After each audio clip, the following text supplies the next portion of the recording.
जा रही है और आवाज लगा रही, अरे लाला थोड़ी देर रुक जा, अरे अक्रूर जी थोड़ी देर रुक जाइए, हम माखन निकाल कर लाई हैं, हमारे लाला को भूख लगेगी तो खा लेगा। अब मैया चिल्लाती जा रही है कि एक पत्थर से ठोकर लग गई, और जैसे ही मैया को ठोकर लगी सो मैया उस माखन के पात्र के साथ साथ नीचे गिर गई। आज मैया की ये दशा देखी है कि मैया आज गिर गई है, सो आज भगवान ने चाचा जी से कहा, बस चाचा जी रथ रोक दीजिए, मैया आ रही है।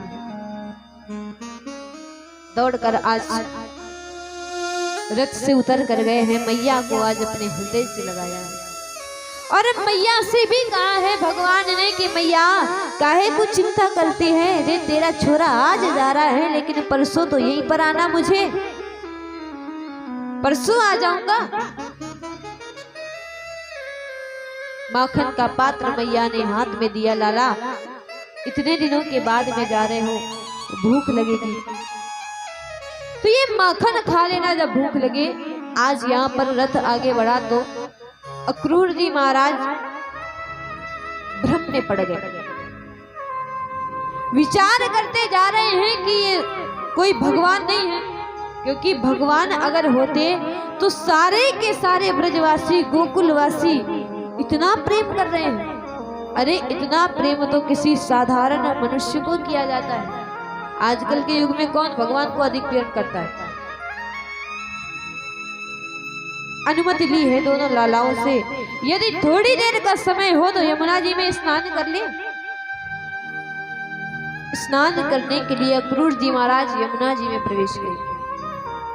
अब जैसे ही डुबकी लगाई तो जल के अंदर देखा है कि दोनों लाला विराजमान हैं। अब जैसे ही देखा कि लाला तो रथ में बैठे, यहां पर कैसे आ गए, लेकिन जल से तुरंत बाहर निकल कर देखा रथ पर भी भगवान के दर्शन पाए, रथ पर भी दर्शन हो रहे हैं, जल में भी दर्शन हो रहे हैं। आज मानो भगवान ने अपने स्वरूप का दर्शन कराया है, अक्रूर जी के भ्रम को दूर किया भगवान। हाथ जोड़कर अक्रूर जी महाराज निवेदन करते हैं, लाला आप हमारे घर पर भी चलिए, हमारी छोटी कुटिया है, उस कुटिया में आप प्रवेश कीजिए, उसे पवित्र कीजिए। तो भगवान ने कहा, चाचा जी आएंगे आएंगे, आपके घर पे भी आएंगे, लेकिन सबसे पहले अपने मामा जी से मिलना है, पहले मामा जी से मिलेंगे, उनसे काम है। अब तो जैसे मथुरा में प्रवेश किया भगवान ने, हुआ क्या, हल्ला मच गया। और हल्ला क्या मचा, अरे जल्दी जल्दी चलो, वो पूतना को मारने वाला आ गया है, वो गोवर्धन को उठाने वाला आ गया है, वो अगासुर को मारने वाला, व्योमासुर को, बकासुर को मारने वाला लाला यहाँ पर आया है। मानो सब ऐसे दौड़े जैसे कोई गरीब धन को लूटने के लिए दौड़ा हो। धाये धाम काम सब त्यागी, मनहु रंग निधि लूटने लगा। सब दौड़े हैं दर्शन करने के लिए। अब तो सब दर्शन कर रहे हैं। कंस ने सबको मना किया है, कोई स्वागत नहीं करेगा, वो गांव के गवार ग्वाले आएंगे। तो स्त्रियां क्या करती हैं, स्वागत करने के लिए, दर्शन करने के लिए अपने अपने घर की अट्टारियों पर, छतों पर चढ़ी। अब विचार किया कि हम जाकर तो दर्शन नहीं कर सकती, सम्मान नहीं कर सकती हैं, लेकिन अपने घर की छतों पर बैठकर प्रतीक्षा कर सकती हैं। और अगर यहाँ से लाला निकला, हमारा कन्हैया निकला, तो हम यहीं से पुष्प बरसाकर स्वागत करेंगे। सब तो दर्शन करने आ रहे हैं, लेकिन जिस गली से भगवान निकलते पुष्प बरसाए जा रहे हैं। और जैसे ही पुष्प बरसे, आज भगवान देखते कौन पुष्प बरसा रहा, तो गोपियों को देखते जाते हैं और हंसते जाते हैं। अब जैसे गोपियां देखती हैं कि भगवान हमें देखकर मुस्कुरा रहे, तो एक गोपी कहती, देख देख सखी हमें देख रहे हैं। तो दूसरी सखी कहती, तुम्हें तो देख ही रहे हैं, अरे हमें देखकर तुम मुस्कुरा रहे हैं। भगवान यहाँ गोपियों को देखकर मुस्कुरा रहे हैं, भगवान आनंद लुटा रहे हैं। तो यहाँ की गोपियां बड़ी प्रसन्न हैं, भगवान देख रहे हंस रहे हैं। और एक समय वो था मिथिला की गोपियां परेशान थी, भगवान एक बार तो देख ले, एक बार तो देख ले, लेकिन भगवान देखते नहीं। सारी गोपियां दर्शन करके आनंद प्राप्त कर रही। अब तो यहाँ पर जो भगवान के मित्र, तो आज भगवान के मित्र बोले, क्यों रे लाला, एक बात बता,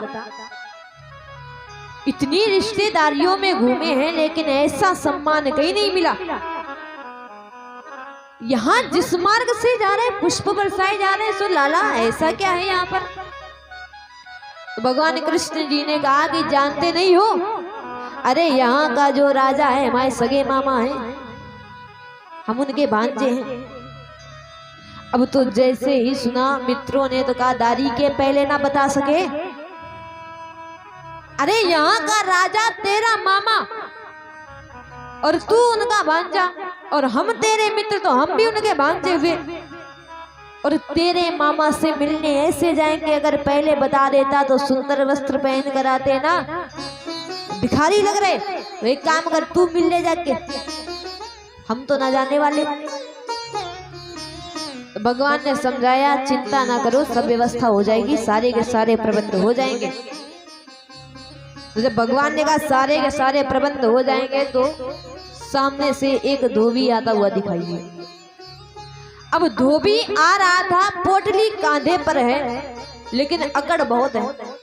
अच्छा, अधिकारी से ज्यादा अकड़ उसके चपरासी में होती है। इतना अधिकारी नहीं अकड़ दिखाता जितना चपरासी दिखाता है। अब भगवान ने देखा, सो विचार किया कि अब धोबी आ रहा है, कंस महाराज के कपड़े लिए हैं, तो पास में जाकर हाथ जोड़कर भगवान ने कहा, अरे मामा जय श्री कृष्ण।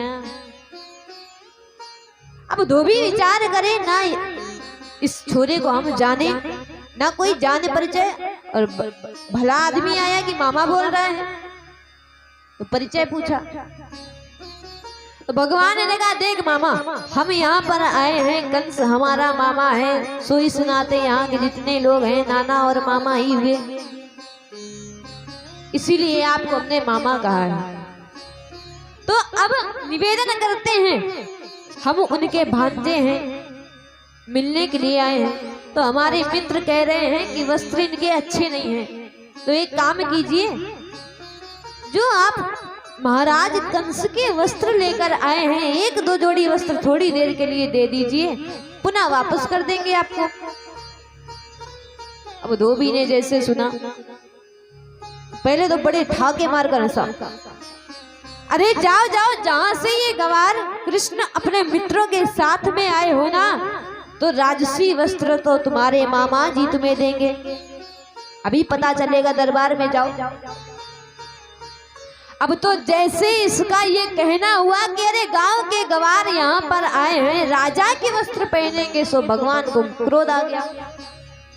और जैसे भगवान को क्रोध आया, सो एक मुष्टिका प्रहार किया, मूर्ख कहेगा, हमें गांव का गवार कहता है। और जैसे मुष्टिका का प्रहार किया, सो धड़ अलग, शीश अलग। अन्य धोबियों ने देखा, अरे बाप रे, अरे यार छोरा के तो हाथन में तलवार पीठ है, बड़ा जादूगर है। तो सारे के सारे धोबी अलग अलग भाग गए। अब तो सारे के सारे वस्त्र पड़े। लाला ने कहा, एक काम करो, जल्दी जल्दी जो पसंद आए उठा लो, चलो। अब पहले तो एक एक जोड़ी मांगने वाले थे, लेकिन अब तो अपनी सरकार आ गई, तो दो चार जोड़ी हाथ में है, एक जोड़ी पहने। अब कहाँ कंस और कहाँ छोटे छोटे बालक, तो वस्त्र भी ऐसे पहने कि मानो लहंगा पकड़कर चल रहे। लाला, इन वस्त्रों में तो और भिखारी लग रहे हैं, अब क्या करें? मानो ऐसे चल रहे जैसे हैंगर में कपड़े टांग दिए गए हों। तो एक दर्जी ने देखा, और दर्जी हाथ जोड़कर बोला, प्रभु यदि आदेश हो, यदि अनुमति हो, तो आपके ये वस्त्र हम सुव्यवस्थित कर दे। तो भगवान पास में आया, अरे भैया तेरा भला हो, जल्दी कर दे। सुव्यवस्थित वस्त्र पहने। अब तो सारे के सारे सका, लाला अब लग रहा ना कि हम राजकुमार हैं, अब तेरे मामा से मिलने के लिए तैयार, लेकिन अगर माला पड़ जाए ना गले में तो आनंद आ जाएगा। तो माला की जब बात आई, एक माली है जिसका नाम है सुदाम, उसने सुंदर माला अर्पण की, भगवान ने भी माला पहनी, मित्रों को भी माला पहनाई गई। अब तो मित्र आगे बढ़े, सखा आगे बढ़े, तो विचार किया लाला सब कुछ तो हो गया, लेकिन अगर चंदन लग जाता ना तो कहना ही क्या था। अब चंदन की बात आई तो सामने से एक 3 जगह से कुबड़ी टेढ़ी कुब्जा दिखाई दी और जा रही थी, बड़े आनंद से जा रही थी। तो भगवान ने पीछे से रोका, अरे सुंदरी कहाँ जा रही है। अब तो कोई इससे बात भी नहीं करता, क्योंकि एक रूपा है 3 जगह से टेढ़ी। लेकिन भगवान ने कहा, अरे सुंदरी कहाँ जा रही हो। सो आज ठुमक ठुमक कर चलती आ गई और भगवान को देखते ही बड़ी मोहित हुई। प्रभु आपने बुलाया, आपने आवाज दी। भगवान ने कहा कि हाँ मैंने ही आवाज दी है। आप कौन है, परिचय दीजिए। तो आज इसने परिचय दिया है, हम कंस की सुंदर दासी हैं, त्रिवक्रा नाम है हमारा, दूसरा नाम सैरंध्री बताया, सैरंध्री हम पुकारी जाती हैं। लेकिन सभी लोग जानते हैं क्योंकि 3 जगह से टेढ़ी है, इसीलिए कुब्जा नाम अधिक विख्यात है। आज भगवान जैसे देखते तो ये इतनी मोहित हुई, भगवान को देखकर विचार किया ये चंदन हम अपने महाराज कंस को लगाती हैं। हमारे द्वारा घिसा गया चंदन महाराज कंस को बड़ा प्रिय है, लेकिन आज ऐसा भाव आ रहा है ये चंदन आपको लगाएं। आज भगवान को चंदन लगाया कुब्जा ने, भगवान के सारे मित्रों को चंदन लगाया। तो अब तो बलराम जी संकेत करते हैं, मित्र संकेत करते हैं, क्यों रे लाला, अरे ये बेचारी चंदन लेकर जा रही थी, समय भी तूने इसका बर्बाद कर दिया, चंदन भी समाप्त कर दिया। अब या लली ने चंदन लगाकर सारा का सारा सिर ठंडा कर दिया, माथा ठंडा कर दिया। सो लाला इनको कुछ देव तो। अब जैसे ही देने की बात आई तो कुब्जा बड़ी घबरा गई कि अभी धोबी को जो देकर आए कहीं हमें भी ना दे दे। बड़ी चिंता हुई। बलदाऊ का भी जब संकेत प्राप्त हुआ तो भगवान धीरे से गए और एक पैर से कुब्जा के पैर को दबाया और पास में जाकर एक हाथ ले जाकर कुब्जा की ठोड़ी पर रख दिया, एक हाथ कुब्जा की कमर में डाला। भगवान ने तुरंत ही संकेत किया बलराम जी ने, अरे लाला ये अपना बरसानो ना है, मथुरा है। भगवान ने संकेत में कहा, दाऊ सब पता है। आज कोई कुछ देखे उससे पहले ही भगवान ने किया क्या कि रुचि पा कर यो बले दाऊ की, रुचि पा कर यो बले दाऊ की, पैर से पैर को दबा दिया।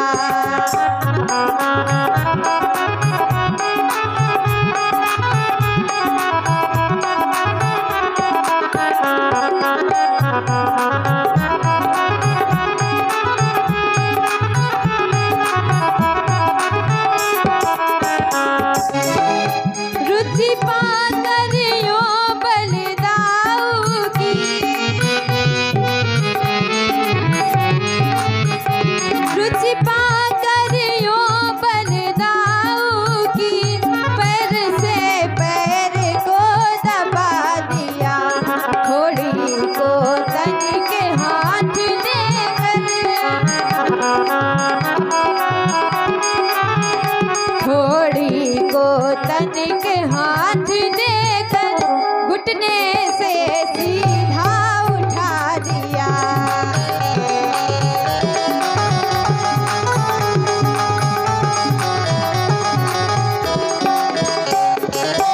बोलिए गोविंद भगवान की। आज तो जैसे पलक झपकते ही भगवान ने किया क्या, समीप में जाकर एक झटका मारा, 3 जगह से टेढ़ी कुब्जा परम सुंदरी बन जाती है आज। और जैसे ही ये दृश्य देखा तो फिर से हल्ला मच गया, छोरा बड़ा जादूगर है, अरे एक झटके में धोबी को मार देता है, एक झटके में कुरूपा को परम सुंदरी बना देता है। तो अब कंस का भला नहीं है, कल्याण नहीं है। जय जयकार हो रही है, ये सब सुना कंस ने तो बड़ा भय होता है। लेकिन अब पहुंच गए उस स्थान पर जहां पर वो धनुष रखा था। अब धनुष को देखा, भगवान मुस्कुराते हुए दाऊ से कहते, दाऊ एक खेल खेला जाए, इस धनुष को उठाकर देखें। अब जैसे ही कृष्ण जी ने कहा दाऊ से कि इस धनुष को उठाकर देखे, तो सिपाही खड़े, और सिपाही कहते हैं कि इतना विशाल, इतना दिव्य धनुष, और छोटा सा बालक कहता है कि इस धनुष को उठाकर देखे, सो हंसने लग गए। अच्छा, हम कोई भी नया काम क्यों ना करें, तो ये समाज के लोग पहले उपहास बहुत करते हैं, ये काम करेंगे, ये आए हैं, बड़े बड़े लोग कर नहीं पाए और ये बड़े आए हैं काम करेंगे। अच्छा, फिर भी उनको हम एक साइड करके अगर वो काम करें और थोड़ा बहुत सफल होने लग जाए, तो फिर वही आएंगे, विरोध करेंगे, झगड़ा करेंगे। और जब उपहास को हम सहन करेंगे, विरोध को सहन करेंगे, तब आगे जाकर हम सफल हो पाएंगे। और जब सफल हो पाएंगे, तब जो लोग उपहास करते हैं, जो विरोध करते हैं, वही तालियां बजाएंगे, वही प्रशंसा करेंगे। आज सिपाहियों ने जैसे ही उपहास कर दिया, तो आज बलराम जी ने कहा, लाला अब दिखा दे अपने माखन का बल। माखन का बल दिखाने की बात आई, सो भगवान ने दाहिने हाथ का तो प्रयोग ही नहीं किया, बाएं हाथ से जाकर उस धनुष को उठा लिया, और धनुष को उठाकर जैसे ही प्रत्यंचा चढ़ाने के लिए आज डोरी को खींचा कि 2 भाग हो गए। बोलो वृंदावन बिहारी लाल की। सिपाहियों ने जैसे देखा, इतने छोटे से बालक ने, कितने छोटे से बालक, जब भगवान मथुरा गए 11 वर्ष 56 दिन के थे, तो कितना बड़ा बालक होगा, विचार कर लीजिए। इतने छोटे से बालक ने जैसे ही धनुष की ये दशा कर दी, तो आज सभी के सभी भाग जाते हैं। अब तो कल्याण नहीं है, जागी रही भावना जैसी प्रभु मूरत देखती थी ना, तैसे जो भक्त हैं भगवान के, वो तो देख रहे हैं कि हमारे कृष्ण आए हैं, परमात्मा आए हैं इस संकट से, दुखों से बचाने के लिए। जितने योद्धा हैं वो भगवान को देख रहे हैं, ये बड़े वीर हैं, बड़े शूर हैं। कंस देख रहा है हमारा काल ही आ गया है, अब हम बच नहीं सकते। गोपियां देख रही हैं ये प्रियतम आ गए हैं। सखा तो वैसे भी मित्र के रूप में सदैव स्मरण करते रहते हैं।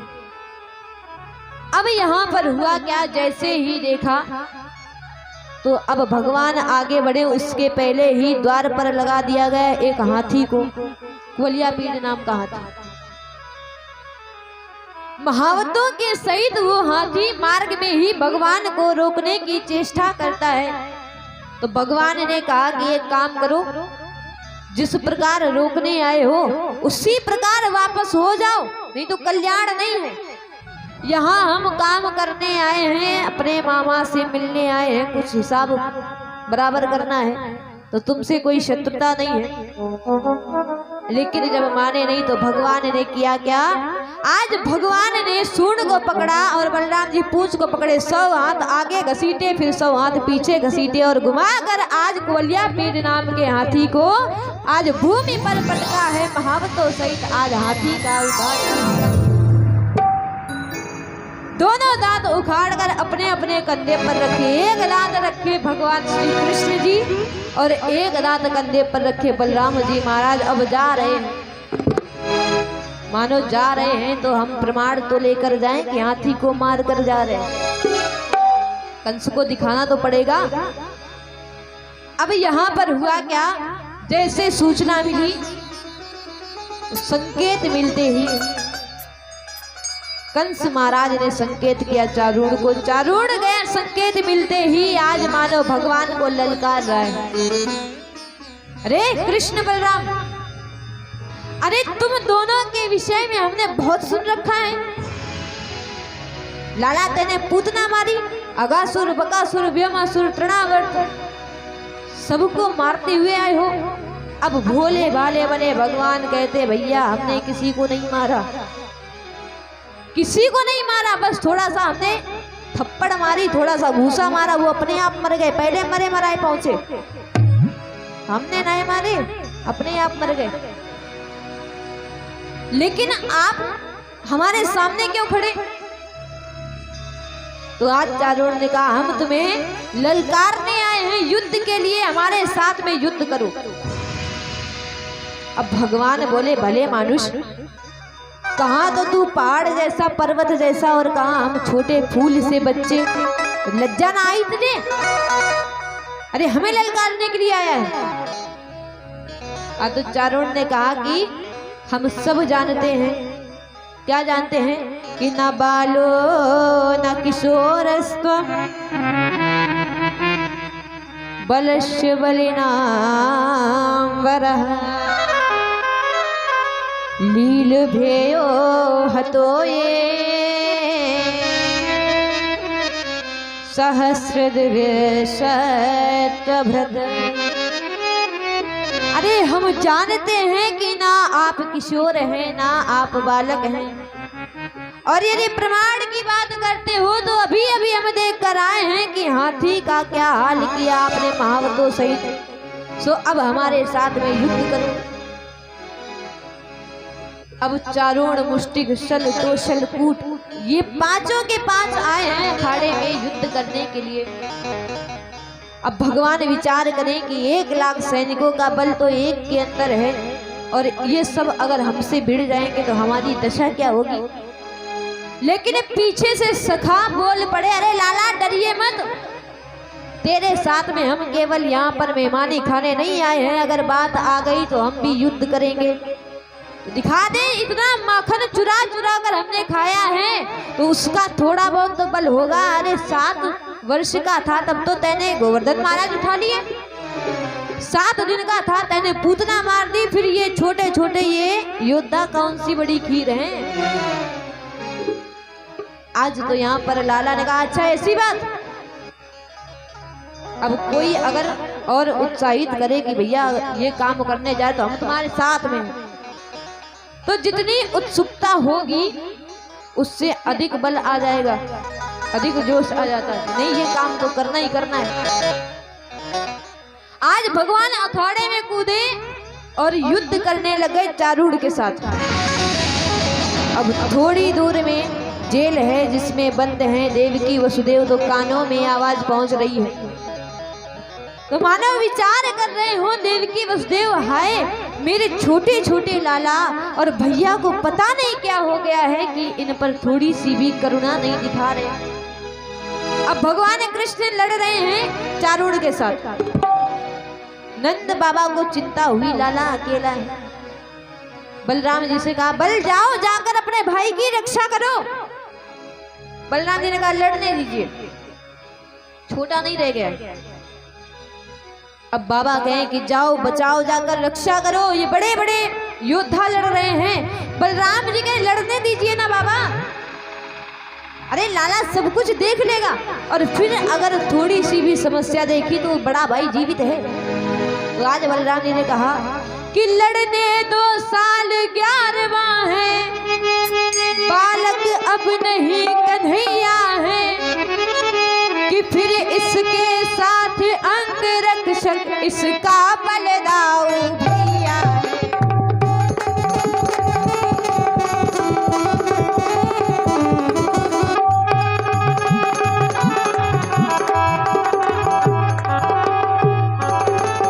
बोलिए गोविंद भगवान की। आज तो यहाँ पर बाबा से कहा है कि आप लड़ने दीजिए, चिंता मत कीजिए।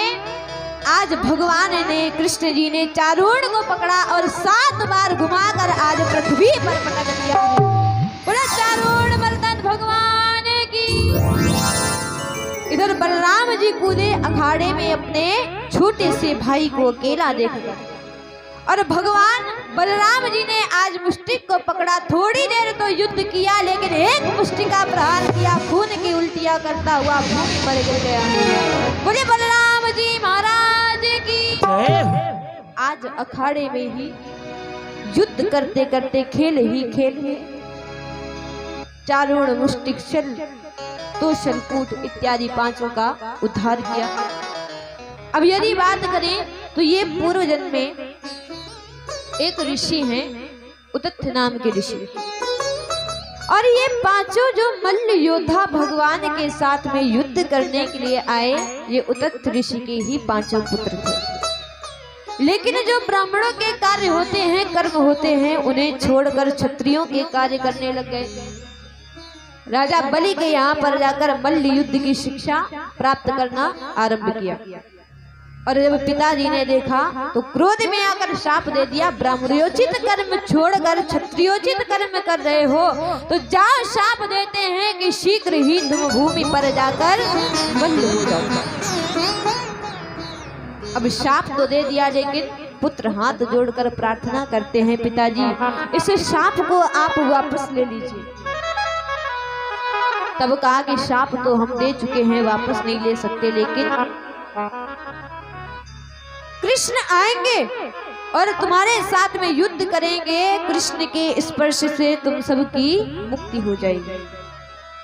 आज यहाँ पर सबको मारते हुए पहुंच गए कंस के पास। इधर जय जयकार हो रही है, आवाज पहुंची जयकार की देवकी वसुदेव के कानों में, और जैसे वसुदेव देवकी ने सुना तो बड़े प्रसन्न हुए कि इन बड़े बड़े योद्धाओं को हमारे लालाओं ने मार दिया। पहुंच गए जहां पर कंस विराजमान। अब कंस को जैसे ही देखा तो आज कंस इधर उधर देखता है, अरे चारूण मुष्टिक चल तो शलकूट, अरे कहाँ मर गए सबके सब, जल्दी आओ, मेरा काल आ गया, इसे मार दो, समाप्त कर दो। अब कोई बचा हो तब तो आए, पहले ही सबको ऊपर पहुंचाकर भगवान आ रहे मार्ग साफ करते कि मामा जी से अकेले आनंद से मिले देर तक। जैसे सुना सूचना पाई है कंस ने कि सब के सब मारे गए हैं, बड़ा क्रोध आया। इतना क्रोध आया कि अब कंस ने कह दिया इन दोनों को छोड़ो, नंद को पकड़ो, देवकी को निकाल कर लाओ, वसुदेव को निकाल कर लाओ, और पहले इन तीनों को मारो। और यदि किसी भी संतान के सामने कोई भी दूसरा व्यक्ति ये कह दे कि इसके माता पिता की ऐसी दशा की जाए या उनका अपमान किया जाए, उनको कष्ट दिया जाए, फिर संतान कभी भी बर्दाश्त नहीं कर सकती, सहन नहीं कर सकती। अभी तक तो सहनशील बने हुए भगवान है, लेकिन जैसे सुना कि हमारे माता पिता पर बात आ गई तो आज झट से पहुंच गए जहां ऊंचे सिंहासन पर विराजमान कंस बैठा। तो एक बार तो विचार किया कंस ने कि यहाँ से भागते हैं, लेकिन फिर विचार किया अभी तक इतने वर्षों से भाग ही तो रहे थे, युद्ध करने के लिए जैसे तलवार उठाई सो भगवान ने आज झटके से तलवार को अलग किया, आज केश पकड़कर खींचने लगे भगवान। अब जैसे ही केश पकड़े भगवान ने कंस को जैसे खींचने लगे तो ये चिल्लाता है, अरे छोड़ दो, क्या तुम्हारे माता पिता ने यही संस्कार दिए हैं कि किसी के केश पकड़कर खींचे? कोई संस्कार नहीं।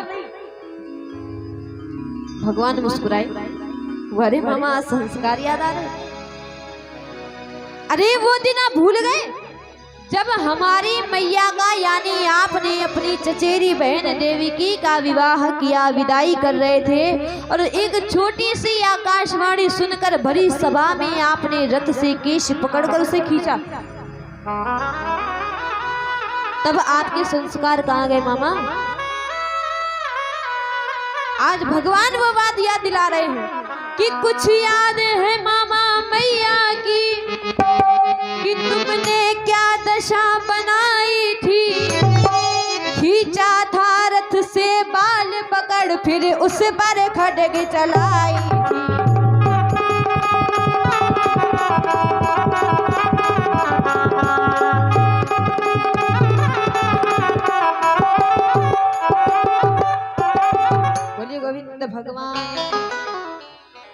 आज तो याद दिलाई है मामा, आज तक आप असुरों को, राक्षसों को भेजते रहे मुझे मारने के लिए, आपको छोड़ता रहा। आकाशवाणी हुई भी थी, लेकिन अगर आप मेरे भाइयों को छोड़ देते तो हो सकता था कि मैं आपको ना मारता, लेकिन आप मेरे भाइयों को भी मारते गए, मेरे माता पिता को इतना आपने कष्ट दिया। आज क्रोध में आकर भगवान जहां ऊपर कंस विराजमान था, ऊपर से ही झटका दिया कि आज कंस नीचे गिरता है। और जैसे ही कंस नीचे गिरा कि उठने का प्रयास किया, लेकिन भगवान ने संभलने का अवसर ना देते हुए ऊपर ही कूदे। और जैसे ही कंस के ऊपर भगवान कूदे हैं कि आज कंस का गोविंदाय नमो नमः। बोलिए गोविंद भगवान की, बोलिए वृंदावन बिहारी लाल की।